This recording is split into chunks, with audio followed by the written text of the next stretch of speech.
તો હવામાન વિભાગ અને હવામાન નિષ્ણાત અંબાલાલ પટેલની આગાહી સામે આવી છે। માર્ચ મહિનાની શરૂઆતમાં તાપમાનમાં કેટલો ફેરફાર જોવા મળી શકે છે તેના લઈને આગાહીઓ વ્યક્ત કરવામાં આવી રહી છે। નમસ્કાર મિત્રો, આજે તારીખ 28 ફેબ્રુઆરી 2026 અને વાર થયો છે શનિવાર।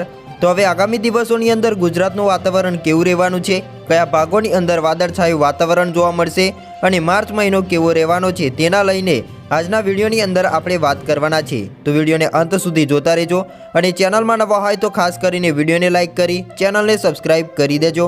સાથે સાથે તમે અમારો આ વિડીયો કયા ગામ અને કયા શહેરથી જોઈ રહ્યા છો કોમેન્ટમાં જણાવજો।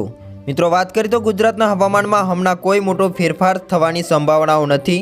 હવામાન વિભાગ અને અંબાલાલ પટેલે સામાન્ય ફેરફાર થવાની શક્યતાઓ વ્યક્ત કરી છે। જેમાં વાત કરીએ તો ગુજરાતના હવામાનમાં કેટલાક ફેરફાર થવાની સંભાવનાઓ વ્યક્ત કરવામાં આવી રહી છે। રાજ્યના હવામાન વિભાગ તથા હવામાન નિષ્ણાત અંબાલાલ પટેલ દ્વારા ગુજરાતની અંદર કેવું વાતાવરણ રહેશે તેના લઈને માહિતી આપવામાં આવી રહી છે।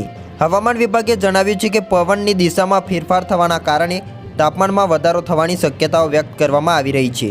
તો બીજી તરફ મિત્રો, હવામાન નિષ્ણાત અંબાલાલ પટેલે જણાવ્યું છે કે આ દ્વારા વાદળછાયું વાતાવરણ અને ક્યાંક છાંટા થવાની શક્યતાઓ વ્યક્ત કરવામાં આવી રહી છે।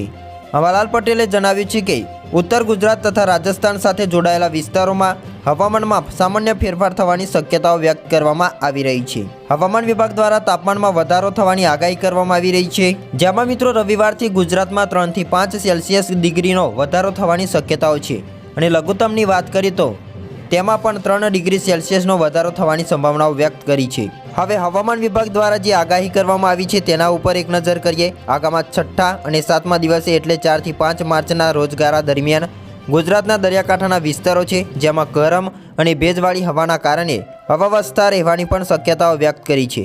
હવામાન નિષ્ણાત અંબાલાલ પટેલે વધુમાં જણાવ્યું છે કે 28મીએ નબળા પશ્ચિમી વિક્ષોભ એટલે કે વેસ્ટર્ન ડિસ્ટર્બન્સ આવી રહ્યા છે, એટલે પશ્ચિમી વિક્ષોભના કારણે ભારે વરસાદ તૂટી પડવાની કે ઝાપટા થવાની શક્યતાઓ હાલ દેખાતી નથી।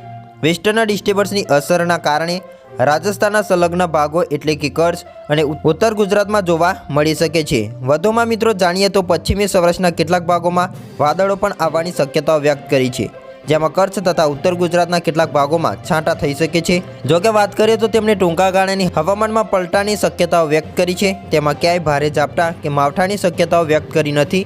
ફેબ્રુઆરી મહિનો પૂર્ણ થવા આવ્યો છે, હવે ગણતરીના કલાકો બાકી છે, ત્યારે માર્ચ મહિનામાં હવામાન કેવું રહેશે તેની પણ માહિતી મિત્રો તેઓએ જણાવી છે।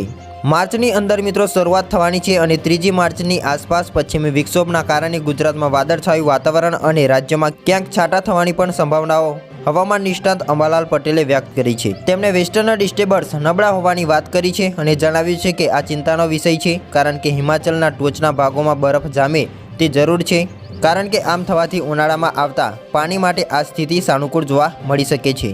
વધુમાં મિત્રો તેમણે જણાવ્યું છે કે જો પર્વતીય પ્રદેશમાં સારો બરફ ન જામે તો ઉનાળામાં ત્યાંથી આવતા પાણીમાં ઘટાડો થઈ શકે છે।